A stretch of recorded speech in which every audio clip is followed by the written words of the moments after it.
तो टॉपिक है केसीएल। तो केसीएल में क्या होता है, जैसे कोई नेटवर्क होता है, जैसे मान लीजिए ये,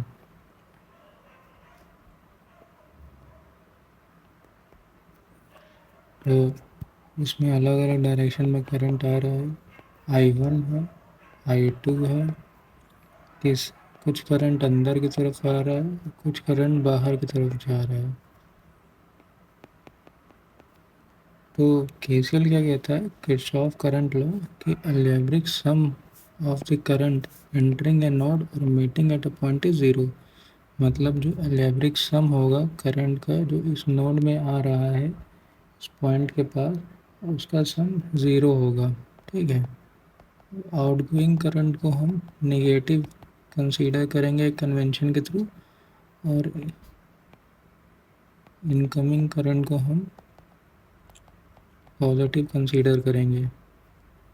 तो आपका जो आई किरचॉफ करंट लॉ कहता है I1 minus I2 plus minus I3, क्योंकि आउटगोइंग है I3, plus I4 plus minus I5 equal to zero. तो जो बाहर जा रहा है उसको हम नेगेटिव कंसीडर कर रहे हैं, और जो अंदर आ रहा है उसको हम पॉजिटिव कंसीडर किए। पॉजिटिव हो गया और बाहर जा रहा है तो नेगेटिव कंसीडर किए।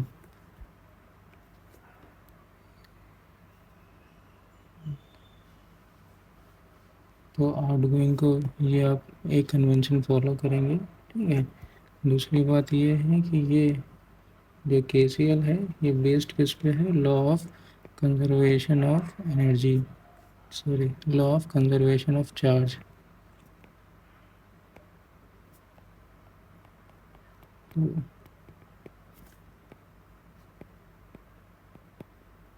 ठीक है, नेक्स्ट टॉपिक है केवीएल।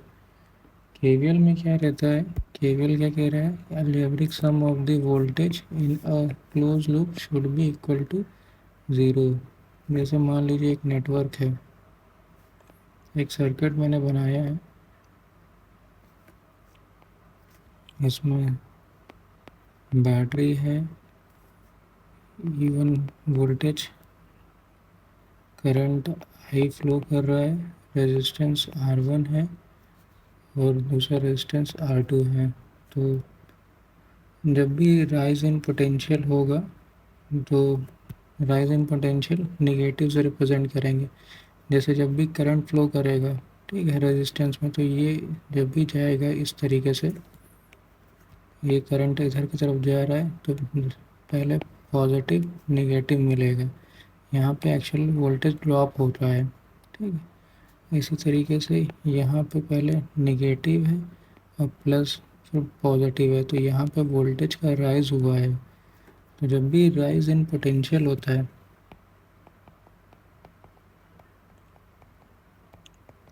उसको हम लोग नेगेटिव से प्रेजेंट करते हैं, और जब भी ड्रॉप इन पोटेंशियल हो रहा है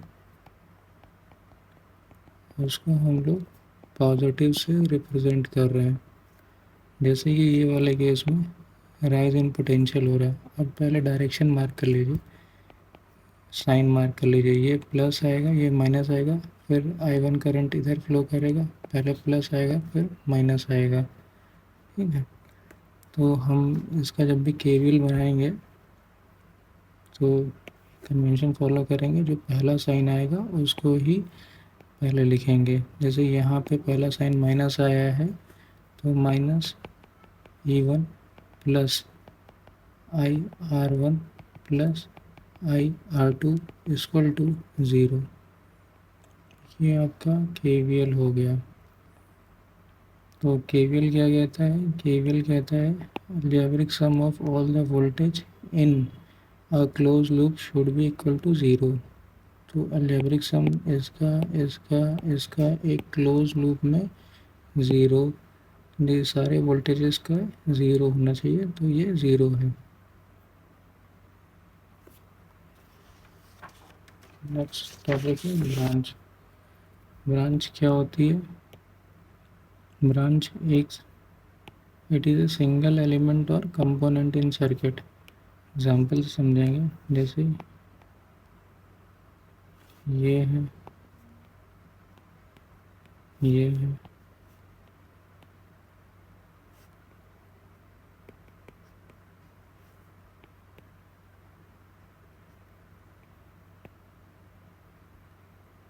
ठीक है, तो यहाँ पर कितनी ब्रांचेज हैं?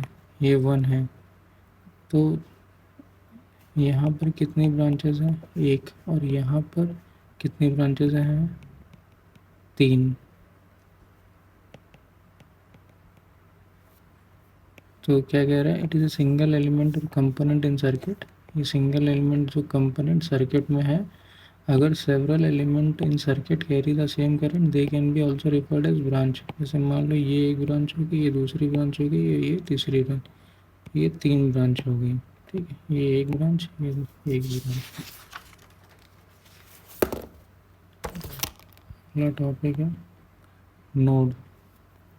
नोड क्या होता है? जैसे मान लीजिए एग्जाम्पल में,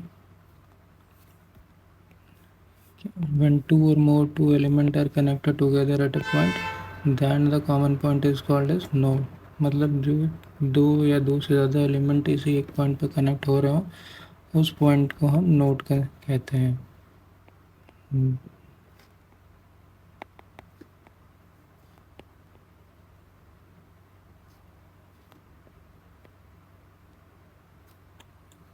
तो यहाँ पे 2 एलिमेंट कनेक्ट हो रहे हैं और यहाँ पे more than 2 element are connected, और यहाँ पे more than 2 elements are connected.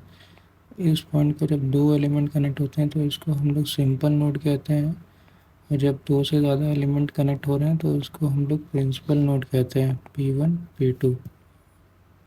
तो सिंपल नोड मतलब when 2 element are connected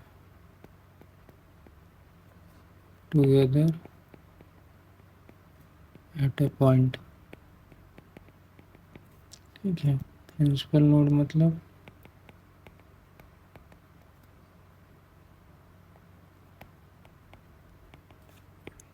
when more than 2 elements are connected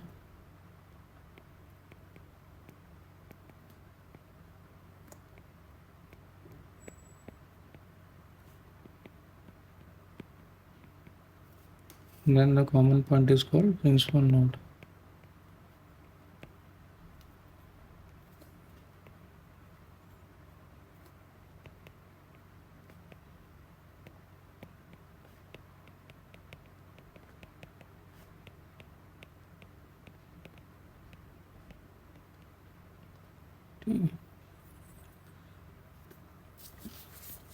topic है series combination of voltage division.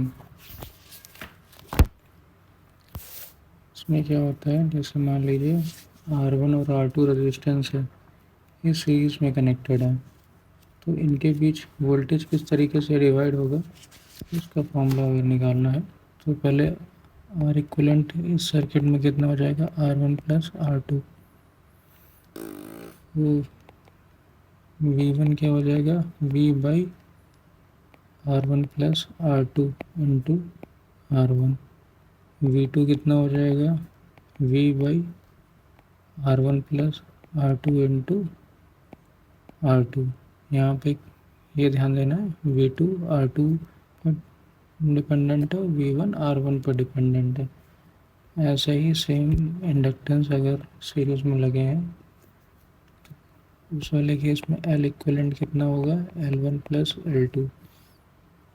तो इसको प्रूव ऐसे कर सकते हो कि यहाँ से करंट I करंट फ्लो कर रहा है, जब I करंट फ्लो करेगा तो ये कितना है, V बाई आर, मतलब इसके क्रॉस टोटल वोल्टेज लगा हुआ है प्लस माइनस वो V है। ठीक है, तो यहाँ जो करंट आएगा उसकी वैल्यू कितनी आएगी, V by R, V by R1 plus R2। तो ये आपका I हो गया, और I इंटू R1, तो I इंटू R1 V1 आ जाएगा, I इंटू R2 V2 आ जाएगा। ऐसे ही अगर मुझे इंडक्टेंस वाले में V1 निकालना तो V upon L1 plus L2 into L1। V2 कैसे हो जाएगा V upon L1 plus L2 into L2। ऐसे ही अगर कैपेसिटर का निकालेंगे तो कैपेसिटर में पहले जो सी इक्विवेलेंट होता है वो इन्वर्स फॉलो करता है 1/C1 प्लस C1/C2। तो V1 किस पे डिपेंड होगा V upon C1 plus C2 into C2। ये कैसे आ रहा है तो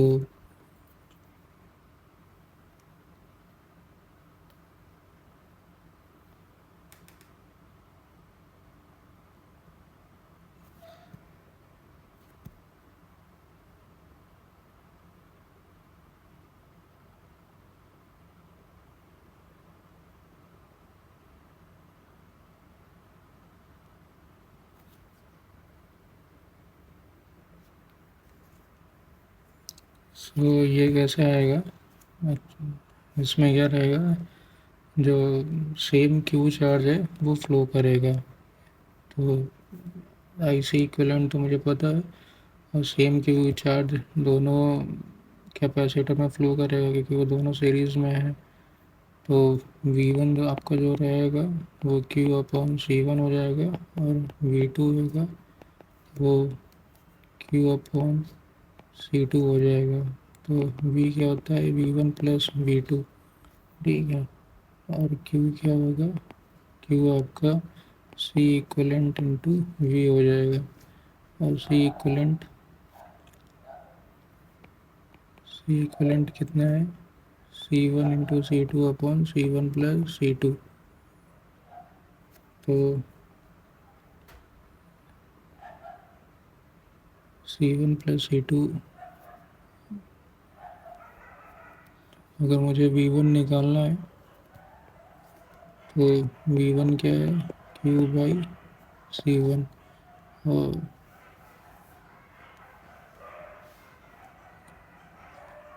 इसको इस तरीके से लिख सकते हैं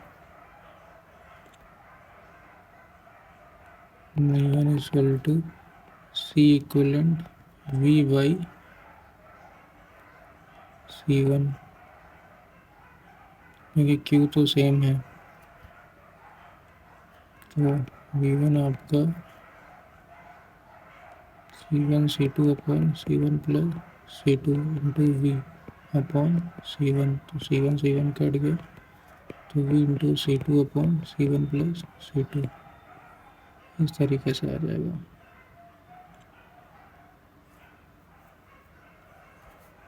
आपको डेरिवेशन नहीं फॉर्मूला याद रखना है। जो V1 है वो डिपेंड करता है C2 पर और V2 है वो होगा V upon C1 plus C2 into C1 पे। V2 डिपेंड करेगा C1 पर। नेक्स्ट इसी तरीके से अगर काफ़ी सारे कैपेसिटर सीरीज़ में लगे हैं और ये V2 निकालना है तो V2 कैसे निकालोगे V into 1/C2 1/C1 plus 1/C2 1/CN। क्यों क्योंकि Q क्या रहता है सेम रहता है Q इक्वल टू CV। तो C इक्वलेंट तो ये आपका क्या आ जाएगा C इक्वलेंट।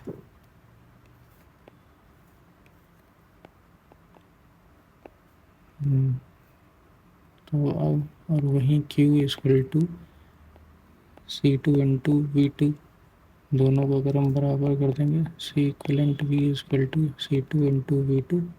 तो यहाँ से C2 equal to V into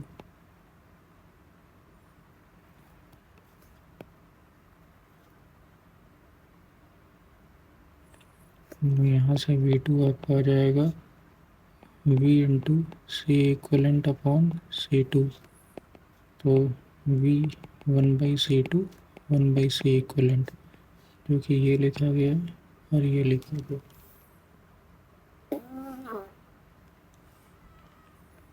तो एट द एंड आपको ये फॉर्मूला इस तरीके से याद रहना चाहिए।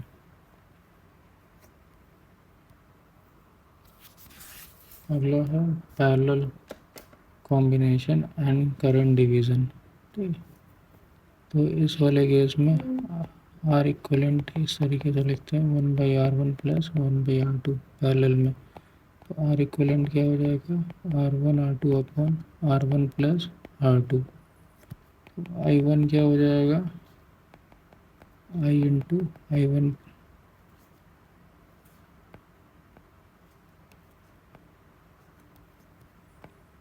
R1 plus R2 into R2, मतलब I वाला R2 पर डिपेंड करेगा। ऐसे ही आप I2 कैसे लिखोगे I upon R1 plus R2 into R1, क्योंकि इसको प्रूफ अगर करना है तो ऐसा कर सकते हो। इसके अक्रॉस जो वोल्टेज रहेगा वो तो कांस्टेंट रहेगा, तो V1 equal to V1 equal to V2 हो जाएगा और I1 इंटू R1। ठीक है, मुझे अगर I1 निकालना है तो V1 अपॉन R1 हो जाएगा और V आपका I इंटू R इक्वलेंट भी बराबर है। ठीक है, तो V1 को क्या लिख सकते हो I into R equivalent upon R1। तो I अपॉन और R इक्वलेंट क्या है आपका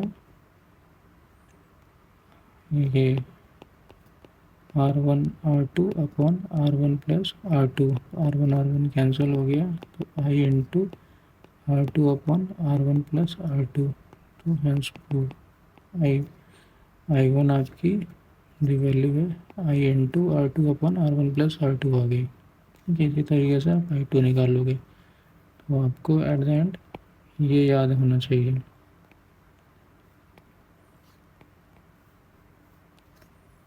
ऐसे ही अगर इंडक्टर दो पैरेलल में हो तो सिमिलर फैशन में 1/L equivalent equal to 1/L1 plus 1/L2। तो L इक्वलेंट क्या हो जाएगा L1 L2 upon L1 plus L2।